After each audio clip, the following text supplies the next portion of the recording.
En una ciudad donde los rumores corren más rápido que las patrullas, un hombre desapareció sin dejar rastro. No hubo reporte oficial, no hubo veladoras, no hubo justicia. Solo un mensaje claro para todos los demás. Aquí hablar cuesta la vida.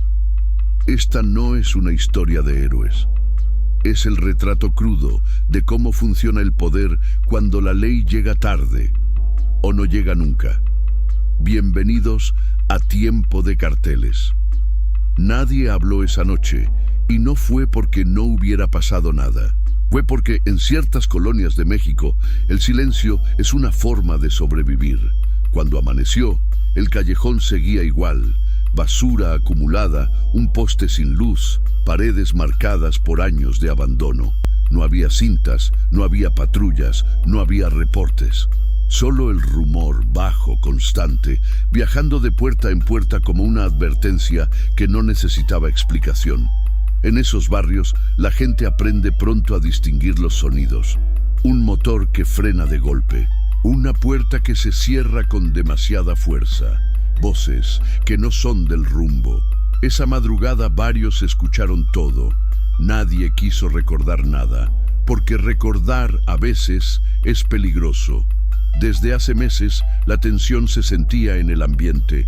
No era una guerra abierta, pero tampoco paz. Los movimientos eran sutiles, caras nuevas vigilando esquinas, camionetas que no pertenecían a nadie del barrio, mensajes que corrían por teléfonos desechables. Los conflictos entre grupos criminales no siempre estallan con balas. Muchas veces empiezan así, con silencios largos y miradas que evitan cruzarse. El ejército había pasado semanas antes por una avenida cercana. Un operativo rápido, algunos retenes, un par de cateos, nada que cambiara realmente la dinámica del lugar. Cuando los soldados se van, el vacío siempre lo llena alguien más, y esa noche ese vacío pesó más que nunca. En redes sociales no apareció nada, ningún video, ninguna foto, solo comentarios vagos, borrados minutos después. Algo pasó anoche, escribió alguien. Nadie respondió. En colonias como esa, preguntar es una mala costumbre. No se sabía quién había sido, tampoco a quién. Lo único claro era el mensaje implícito. Alguien había cruzado una línea que no debía, y cuando eso ocurre, la respuesta suele ser rápida, silenciosa y definitiva. Esta historia no empieza con disparos ni con persecuciones. Empieza con una ausencia, con un nombre que dejó de mencionarse, con una familia que esa mañana no encontró a uno de los suyos y entendió, sin que nadie se lo dijera, que no debía buscar demasiado. Porque en el mundo de los cárteles, la información vale más que una vida. Y el silencio, muchas veces, es la única moneda que queda. Si quieres entender cómo funcionan realmente estas guerras, que no salen completas en las noticias, quédate. Esto es Tiempo de Carteles. Y lo que viene después explica por qué esa noche fue solo el comienzo. Para entender lo que ocurrió después, hay que mirar el mapa sin colores ni banderas. En México, las líneas no siempre las dibuja el gobierno. Muchas veces las trazan los intereses, las rutas y la información. En esa región, dos fuerzas llevaban meses midiéndose sin enfrentarse de frente. No era una guerra declarada, pero tampoco una tregua. Era algo más peligroso, una espera.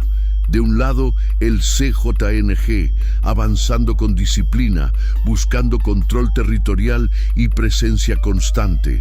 Del otro, estructuras ligadas al cártel de Sinaloa, más antiguas, más fragmentadas, pero todavía con contactos, rutas y memoria. Cuando dos grupos así coinciden en un mismo corredor, el choque no es inmediato. Primero se observan, después prueban. Finalmente golpean donde más duele.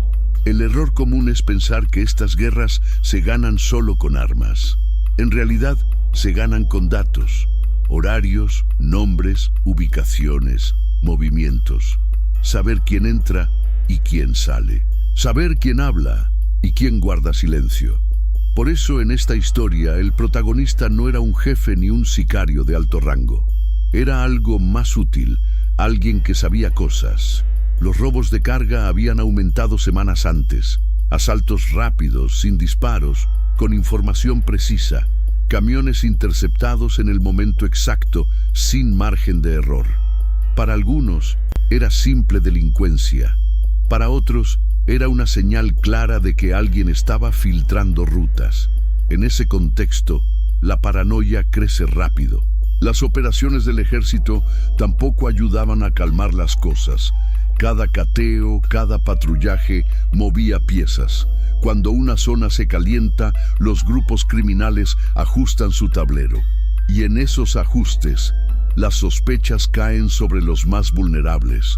Los jóvenes, los recién llegados, los que no tienen apellido pesado que los respalde. El muchacho del que hablamos llevaba tiempo moviéndose en ese terreno gris. No mandaba, no decidía, pero observaba. Había visto reuniones, había escuchado conversaciones, había acompañado traslados. En ese mundo, eso ya es demasiado. Saber sin mandar es peligroso, porque convierte a cualquiera en un posible informante, aunque no lo sea. Los rumores comenzaron a circular después del último enfrentamiento en una carretera secundaria. No hubo muertos, pero sí un mensaje. A partir de ahí, las miradas cambiaron. Las llamadas se volvieron más cortas, los encuentros más tensos. Alguien había fallado y cuando eso ocurre, siempre hay consecuencias. En tiempo de carteles, lo decimos claro, estas historias no se entienden si se buscan buenos y malos. Aquí solo hay intereses cruzados y decisiones tomadas bajo presión. Y en medio de esa guerra silenciosa, un nombre empezó a repetirse en voz baja. El mismo nombre que, horas después, dejaría de escucharse por completo. Porque cuando dos cárteles disputan el mismo espacio, siempre hay alguien que paga el precio primero. Y casi nunca es el más poderoso. No tenía un apodo conocido ni un historial largo. En el barrio lo ubicaban por la cara, no por el nombre. Era joven, de esos que crecieron viendo camionetas pasar sin placas y aprendieron pronto que el dinero no siempre llega trabajando 8 horas. Su historia no era distinta a la de muchos: casa pequeña, ingresos irregulares, oportunidades contadas con los dedos. Cuando apareció la primera oferta, no sonó peligrosa, sonó necesaria. Empezó con encargos simples: vigilar una esquina, avisar si algo se movía, acompañar un traslado corto, nada que según él lo metiera en problemas. En esos niveles nadie habla de cárteles en voz alta, se habla de la gente, de el trabajo, de la vuelta. Así se normaliza todo, así se baja la guardia. Con el tiempo escuchó más de lo que debía, no porque se lo contaran, sino porque estaba ahí. Reuniones rápidas dentro de una cochera, llamadas que se cortaban cuando alguien se acercaba, nombres que no se repetían 2 veces. Aprendió a no preguntar, a mirar al suelo, a guardar lo que veía como si no existiera. En ese mundo, la memoria es un riesgo. El dinero llegó a cuentagotas, pero llegó. Lo suficiente para ayudar en casa, para no pedir prestado, para sentir que por fin tenía control sobre algo. Ese es el anzuelo más efectivo. No la violencia, no las armas. La sensación de pertenecer a algo que te protege, aunque sea una mentira. Nunca fue parte del círculo fuerte. Eso también importa. Los de arriba tienen respaldo, los de abajo no. Él estaba en medio, en ese punto donde se sabe lo suficiente para ser útil, pero no lo bastante para ser intocable. Ahí es donde empiezan los problemas. Cuando aumentaron los asaltos en la zona y los movimientos se volvieron más precisos, algunos comenzaron a mirar hacia adentro. ¿Quién hablaba? ¿Quién se movía de más? ¿Quién estaba donde no debía? En esas preguntas, los nombres pequeños suelen aparecer primero. Días antes de desaparecer, alguien lo notó nervioso. No dijo nada, pero cambió rutinas. Evitó ciertos lugares. Apagó el teléfono más de lo normal. Son señales mínimas, casi invisibles, pero en contextos así, cualquier cambio se interpreta como culpa. En tiempo de carteles, hemos visto este patrón muchas veces. No hace falta traicionar para ser acusado. Basta con estar cerca cuando las cosas salen mal. Basta con que alguien necesite un responsable. La noche de la emboscada, él no llevaba nada encima que lo comprometiera. Ni armas, ni mensajes, ni contactos visibles. Aún así, eso no lo salvó. Porque cuando dos grupos se disputan el control, la lógica es simple. Primero se pregunta después si queda tiempo. Y en ese momento, sin saberlo, ya había cruzado una línea de la que no se vuelve. No fue un operativo improvisado. Eso quedó claro desde el primer segundo. La camioneta apareció donde no debía, en una calle que él conocía bien. No llevaba placas visibles y avanzó despacio, como si supiera exactamente a quién estaba buscando. El error fue pequeño, casi insignificante. Un desvío de rutina, una parada que normalmente no hacía. En ese mundo, los errores mínimos pesan como sentencias. No hubo gritos ni persecución, solo puertas que se abrieron al mismo tiempo y manos que lo sujetaron con firmeza. Nadie necesitó explicar nada. Cuando alguien te toma así, sabes que no es un asalto común. El teléfono cayó al suelo. La pantalla se apagó. Ese fue el último rastro que dejó. Durante el trayecto no hablaron mucho. Eso también dice algo. Quien interroga de verdad no necesita gritar. El silencio dentro de un vehículo cerrado se vuelve una herramienta. Cada curva, cada frenada, confirmaba que no iban lejos, pero tampoco a un lugar conocido. Las ciudades mexicanas están llenas de espacios así, callejones sin nombre, bodegas vacías, terrenos donde nadie pregunta nada. Le cubrieron el rostro al bajar, no para protegerlo, sino para desorientarlo. Cuando pierdes la referencia del entorno, el tiempo se estira. Los minutos parecen horas. El suelo era irregular, el aire más denso. Olía a humedad, a aceite viejo, a basura acumulada. Un lugar olvidado, elegido precisamente por eso. Las primeras preguntas llegaron sin introducción. Nombres, horarios, rutas. Siempre las mismas palabras, repetidas con calma. Él entendió rápido que no estaban probando suerte.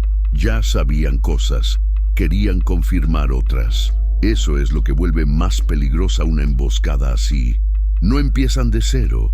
Entre pregunta y pregunta las pausas se alargaban. Nadie tenía prisa. En esas pausas el miedo trabaja solo. La mente repasa cada conversación pasada, cada gesto, cada momento en que pudo haber parecido sospechoso. La duda se vuelve un enemigo interno. En algún punto, él pidió hablar. No para negociar, sino para aclarar. No sirvió. Cuando un grupo toma una decisión, las explicaciones dejan de importar. Lo que cuenta es el mensaje que se va a enviar después. Afuera, la vida seguía. Coches pasando a unas calles de distancia. Música lejana. Gente regresando a casa sin saber que, a pocos metros, alguien estaba siendo reducido a una sola cosa. Una fuente de información.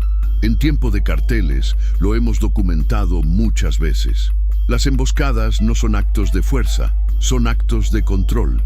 Sirven para recordar quién manda y qué pasa cuando alguien queda atrapado entre dos bandos. Cuando lo llevaron más adentro del callejón, ya no preguntaban si sabía algo. Preguntaban cuánto estaba dispuesto a aguantar. Y esa diferencia, aunque parezca mínima, cambia todo. Porque a partir de ahí, la historia dejó de ser sobre un posible error.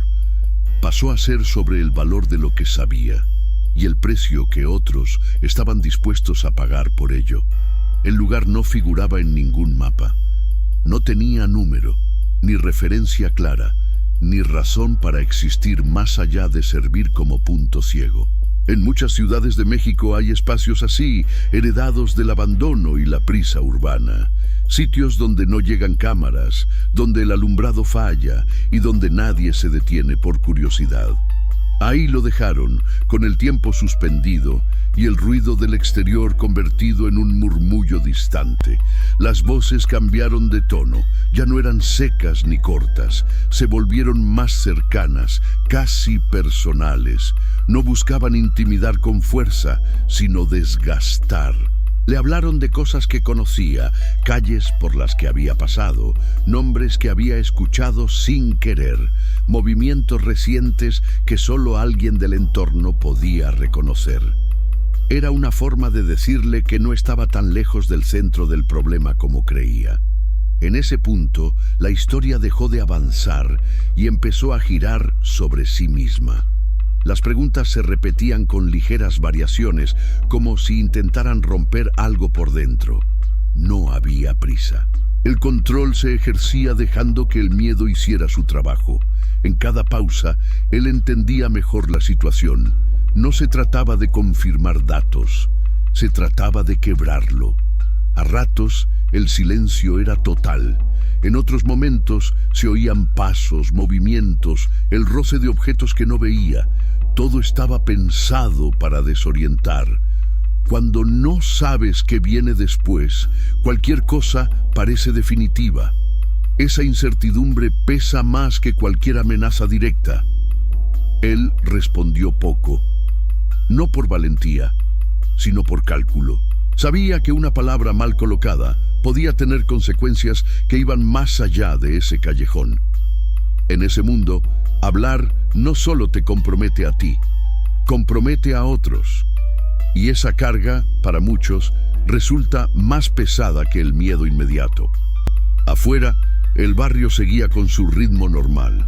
Un perro ladrando, una moto que pasaba rápido, la vida ocurriendo a pocos metros de un lugar donde el tiempo parecía haberse detenido. Esa es una de las realidades más duras de estas historias. La violencia convive con la rutina sin mezclarse del todo. En tiempo de carteles, hemos visto cómo estos sitios se repiten en distintos estados, con distintos grupos, pero con la misma lógica. No importa quién controle el territorio, el método es casi siempre igual: aislar, presionar, esperar. Conforme avanzaba la noche, las preguntas dejaron de ser técnicas y se volvieron personales. Le hablaron de su familia, de su casa, de lo fácil que sería llegar hasta ellos, no como una amenaza directa, sino como una posibilidad puesta sobre la mesa. Ahí el juego cambió, porque cuando el conflicto deja de ser solo tuyo, la decisión se vuelve más pesada. Y en ese callejón sin nombre, él entendió que lo que venía después ya no dependía de lo que dijera, sino de lo que estuviera dispuesto a callar. En ese mundo, la información no se mide en papeles ni en archivos. Se mide en tiempo, en minutos ganados o perdidos, en rutas que se adelantan a un retén, en nombres que permiten evitar un operativo. Por eso, lo que él sabía importaba más de lo que parecía. No porque tuviera secretos de alto nivel, sino porque cada dato pequeño encajaba en un rompecabezas mayor. Las preguntas regresaron con otro ritmo. Ya no buscaban todo, elegían un cruce específico, un horario reciente, un contacto que aparecía siempre en segundo plano. Cuando alguien pregunta así, no improvisa. Cruza versiones, contrasta silencios, mide reacciones. Él lo entendió tarde, pero lo entendió. En las semanas previas había visto cosas que no debía normalizar. Camiones desviados minutos antes de un asalto, cambios de ruta decididos en llamadas cortas, comentarios sobre operativos del ejército que parecían anticipados. Nada completo, nada suficiente por sí solo, pero todo junto valía oro para un grupo que buscaba adelantarse al otro. Afuera, la presión aumentaba. En otra parte de la ciudad, un cateo había salido mal. En una carretera cercana, un enfrentamiento rápido dejó vehículos abandonados. Cada evento alimentaba la urgencia. Cuando las cosas se mueven así, el margen de paciencia desaparece. Le ofrecieron opciones que no eran reales, promesas de dejarlo ir, de cambiar de bando, de proteger a los suyos. En estas historias, las promesas casi nunca se cumplen. Sirven para medir cuánto resiste alguien antes de ceder. Él escuchó, procesó y decidió no responder. No por lealtad romántica, sino por una lógica fría. Sabía que, hablara o no, su destino ya estaba marcado. En Tiempo de Carteles hemos analizado muchos casos similares. El momento en que un detenido entiende que la información que posee ya fue superada por la desconfianza. A partir de ahí, cada palabra pierde valor. El silencio se vuelve una forma de control, aunque sea mínima. Las preguntas se volvieron más directas, menos rodeos, más presión. No hacía falta elevar la voz, bastaba con repetir lo mismo desde distintos ángulos. Él empezó a notar algo importante. Ya no intentaban salvar tiempo, intentaban justificar lo que venía después. Pensó en su familia, en la casa donde creció, en las deudas que lo habían empujado a aceptar el primer encargo. No hubo arrepentimiento dramático, solo una claridad incómoda. Entendió que ese mundo no deja salidas limpias, que no existe el dar un paso atrás cuando los movimientos ya fueron observados. A esa altura, el conflicto entre grupos dejó de ser una idea abstracta, se volvió concreto inmediato. Dos estructuras enfrentadas, usando a personas como piezas reemplazables. Él era una de ellas. Cuando el interrogatorio se detuvo de golpe, supo que algo había cambiado. No porque hubiera dicho algo, sino porque ya no esperaban nada más. En esas pausas largas, sin preguntas, se toman las decisiones finales. Y ahí, en ese silencio denso, comprendió que el valor de la información no siempre está en obtenerla. A veces está en demostrar qué pasa cuando alguien decide no entregarla. No hubo un anuncio formal. Nadie dijo, esto se acabó. Simplemente cambió el aire. Las voces se alejaron un poco. Los pasos se volvieron menos frecuentes. Cuando eso ocurre, el que está al centro entiende que ya no se trata de convencer, sino de cerrar. En ese punto, la mente deja de buscar salidas y empieza a ordenar lo esencial. Él repasó lo que sabía y, sobre todo, lo que no sabía. Pensó en la tentación de hablar para ganar tiempo, en la posibilidad mínima de que una palabra correcta abriera una puerta.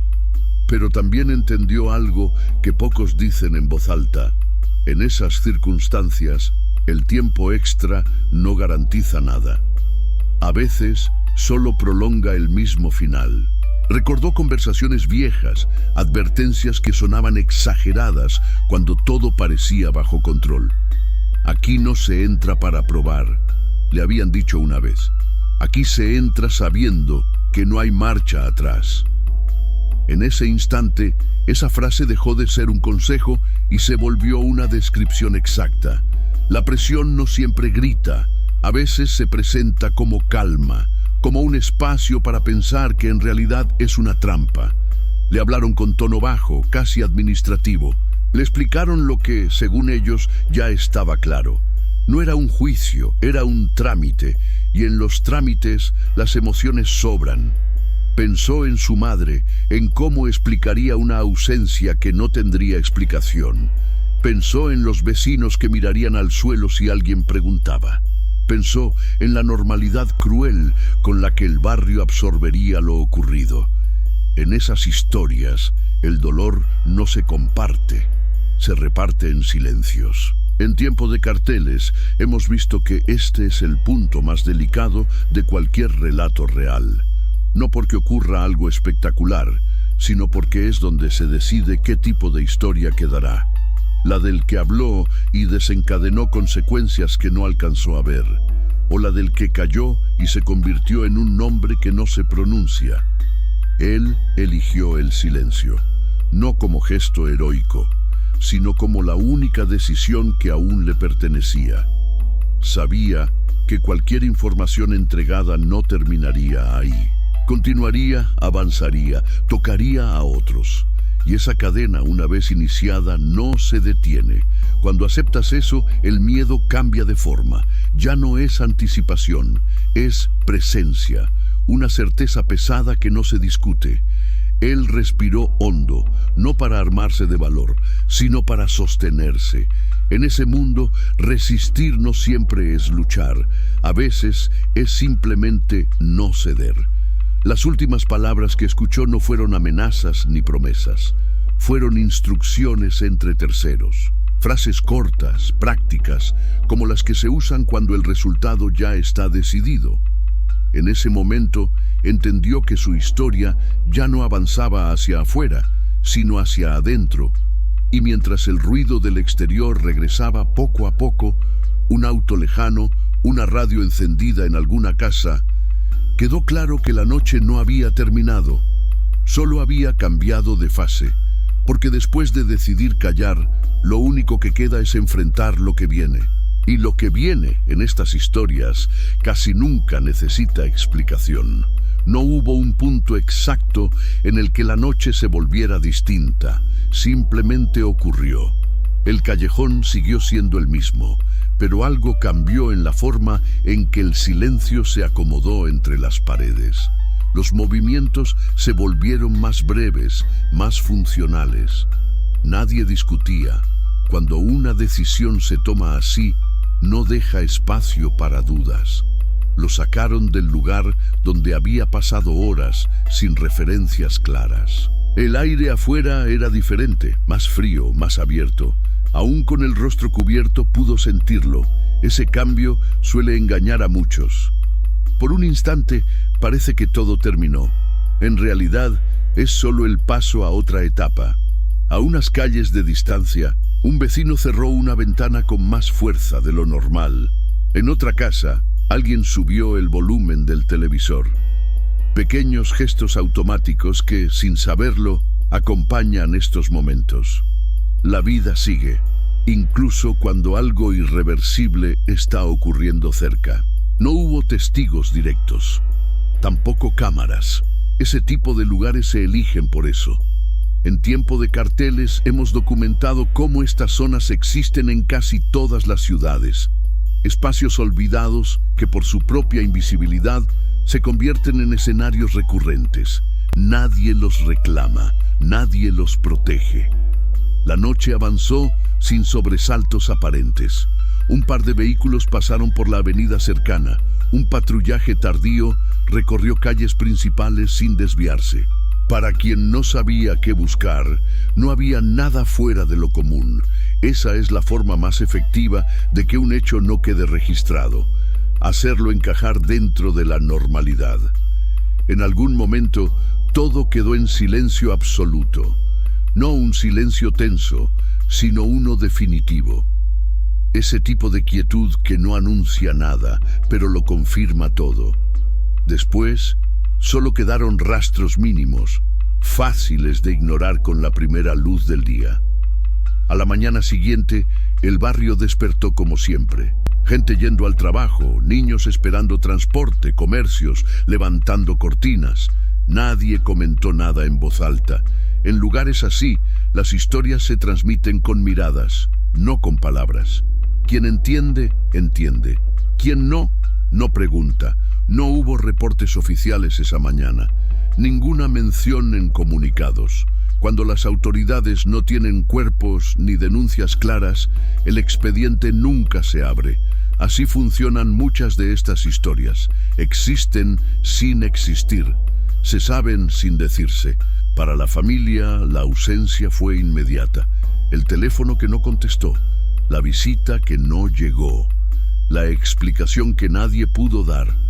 En esos casos, buscar respuestas puede ser tan peligroso como no encontrarlas. Muchos lo saben y actúan en consecuencia.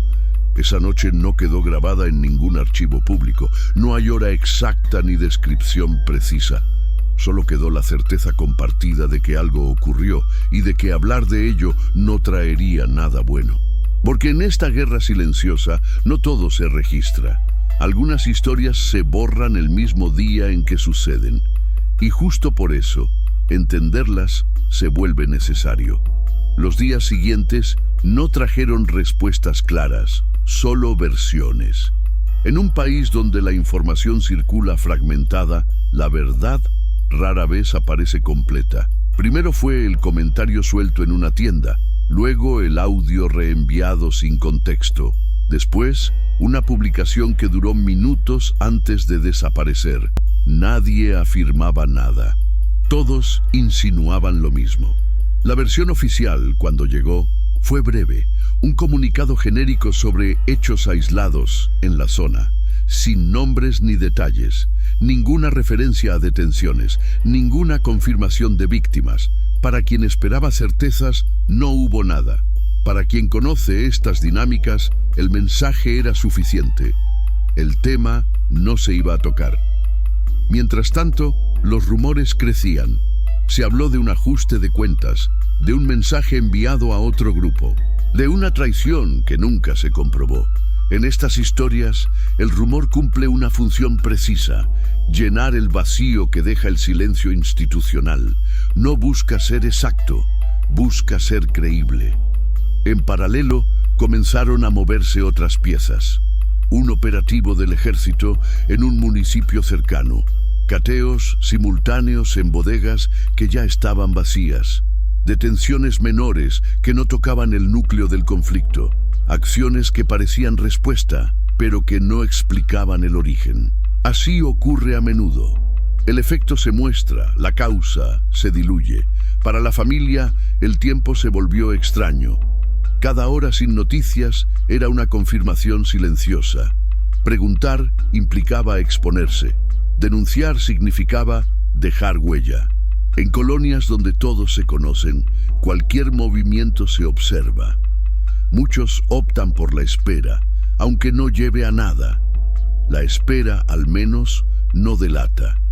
En tiempo de carteles, hemos visto cómo estas historias se cierran sin cerrarse. No hay expediente completo, no hay responsables señalados, no hay conclusiones públicas. Lo que queda es una narrativa dispersa que se acomoda según quien la cuente. Para algunos fue una advertencia, para otros una consecuencia inevitable. Para la mayoría, un tema del que es mejor no hablar. Los grupos involucrados siguieron con sus movimientos, cambiaron rutas, ajustaron horarios, reforzaron vigilancia. El conflicto no terminó, solo se reconfiguró. En estas guerras, una muerte no resuelve nada, apenas desplaza la atención hacia otro punto del mapa. En redes, el tema se apagó rápido. La atención se movió a otro enfrentamiento, a otro operativo, a otra historia más reciente. Así funciona el ciclo. La memoria pública es corta, especialmente cuando el riesgo de recordar es alto. Sin embargo, en el barrio, algo quedó marcado. No en murales ni en altares visibles, sino en hábitos. Gente que dejó de salir a ciertas horas. Calles que se evitan sin explicación. Silencios que se alargan cuando alguien menciona un nombre parecido. Son señales pequeñas, pero constantes. La versión oficial nunca cambió. Los rumores tampoco se confirmaron. Entre ambas quedó un espacio gris donde viven muchas de estas historias. No son leyenda ni reporte, son hechos asumidos, integrados a la rutina, aceptados sin ceremonia. Y aunque nadie lo diga abiertamente, todos entienden lo mismo. Cuando la información vale más que una vida, la verdad suele ser lo primero que se pierde. Con el paso de las semanas, la ciudad recuperó su apariencia normal.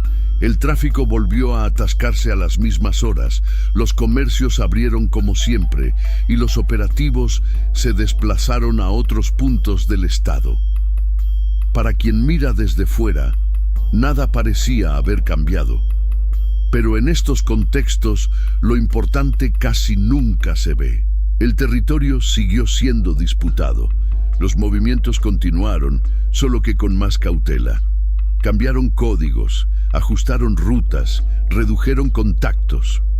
El mensaje había sido entendido por todos los involucrados, incluso por quienes no participaron directamente.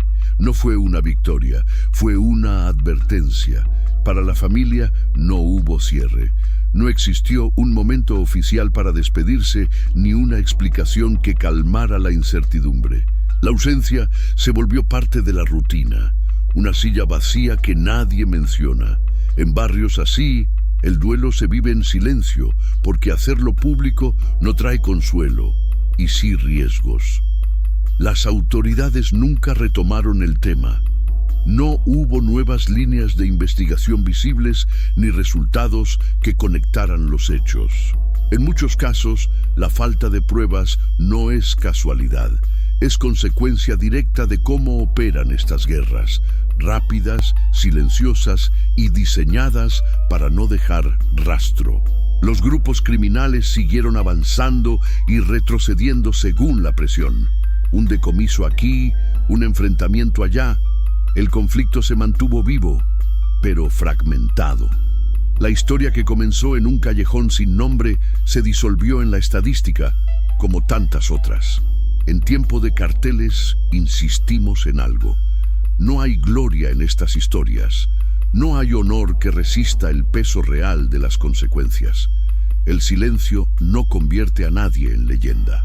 Solo confirma que el sistema funciona así, usando personas como piezas intercambiables. Esa noche no cambió el rumbo del país ni detuvo la violencia. Tampoco fortaleció a nadie de forma definitiva. Lo único que hizo fue reafirmar una lógica conocida. Cuando la información se convierte en moneda, la vida pierde valor. Y cuando eso ocurre, todos pierden, incluso quienes creen haber ganado. El barrio lo sabe. Por eso las miradas se esquivan y las preguntas se quedan sin hacer.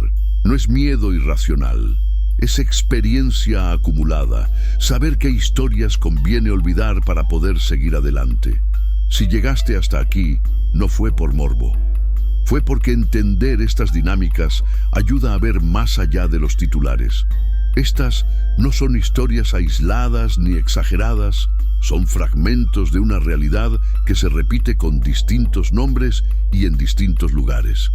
En tiempo de carteles, seguimos investigando, conectando hechos y contando lo que muchos prefieren no escuchar. Porque solo entendiendo cómo funciona este mundo es posible dejar de idealizarlo.